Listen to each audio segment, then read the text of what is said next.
পরাজিত শক্তির দোসরদের ষড়যন্ত্র কি শেষ হয়েছে গণ অভ্যুত্থানের মধ্য দিয়ে? একদম নয়, এখনো চলমান। এবং সেই সামনে থেকে নেতৃত্ব দিচ্ছে পতিত সরকারের প্রধানমন্ত্রীর পুত্র সজীবদের জয়, যিনি দেশের মানুষের কাছে ক্ষমা চান না। 650 মানুষ হত্যা করার পরে, টাকা পাচার করার পরে জাতির কাছে ক্ষমা চান না, আয়নাঘর তৈরি করার জন্য জাতির কাছে ক্ষমা চান না, তারপরে যে পারমাণবিক বিদ্যুৎ কেন্দ্র থেকে $550 চুরি করার জন্য উনি ক্ষমা চান না। উনি ভারতের কাছে চান যে নির্বাচন 3 মাসে দেওয়ার জন্য। আমার ছাত্ররা রক্ত দিয়েছে কি এই 3 মাসের মধ্যে নির্বাচন দেওয়ার, যেনতেন প্রক্রিয়া নির্বাচন দেওয়ার জন্য। নির্বাচন দেশে হবে, তার আগে সংবিধানের সংস্কার আপনি করবেন না? 300 পার্লামেন্ট মেম্বারকে বসিয়ে রেখে নতুন আরেকটি নির্বাচন করবেন? নির্বাচনের মাঠ আপনি সংস্কার করবেন না? সকলের জন্য কাঙ্ক্ষিত স্বাধীনতার জন্য বেদখল হয়ে না যায়, আমরা কতটা সচেতন? অবশ্যই সচেতন। আমরা ছিলাম তো, আমরা ছিলাম ছাত্রদের সাথে। আমাকে মাথায় রাখতে হবে সামনে যারা ক্ষমতায় আসবে, ছাত্রদের 9 দফার প্রতি সামনে রেখে যদি রাজনীতিটা না করে, এই ছাত্র সমাজ কিন্তু এখনো ঘরে ফিরে যায়নি। 9 দফার মধ্যে অন্যতম একটি দফা ছিল যে কোনো চাকরির ক্ষেত্রে সমাজের কোনো একটি জায়গায় কোনো বৈষম্য হবে না।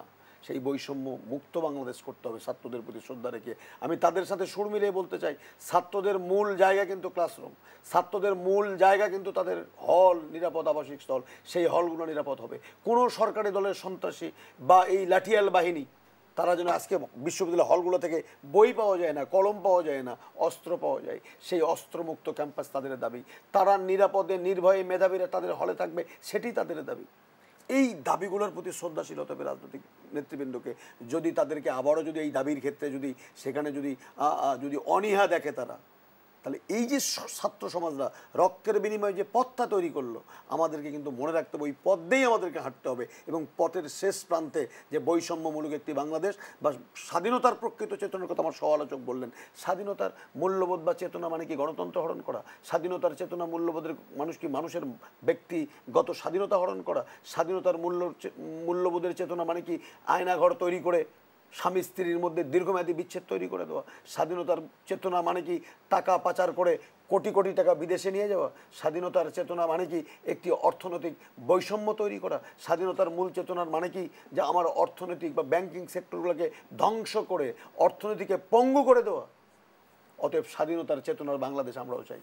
সেই স্বাধীনতার চেতনার বাংলাদেশ হলো সাম্যতার বাংলাদেশ, ন্যায্যতার বাংলাদেশ, ন্যায় বিচারের বাংলাদেশ। এই ন্যায্যতা, সাম্যতা, ন্যায় বিচার, আইনের শাসন, ছাত্ররা এই মৌলিক কিছু বিষয় নিয়ে রক্ত দিয়েছে।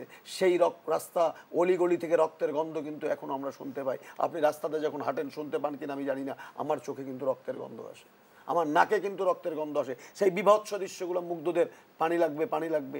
সেই বিভৎস দৃশ্য যে একটি পুলিশের গাড়ি থেকে লাশ ফেলে দেওয়া হচ্ছে, তখনও সে জীবিত। সেই বিভৎস দৃশ্য যে একজন 4 বছরের কন্যা সন্তান ছাদের উপরে দাঁড়িয়ে হেলিকপ্টার দেখতে গেছে, সেখান থেকে গুলি করে আপনি হত্যা করে সেই 4 বছরের শিশুকে হত্যা করবেন। আমি রাজনীতিবিদদেরকে অনুরোধ করব, দয়া করে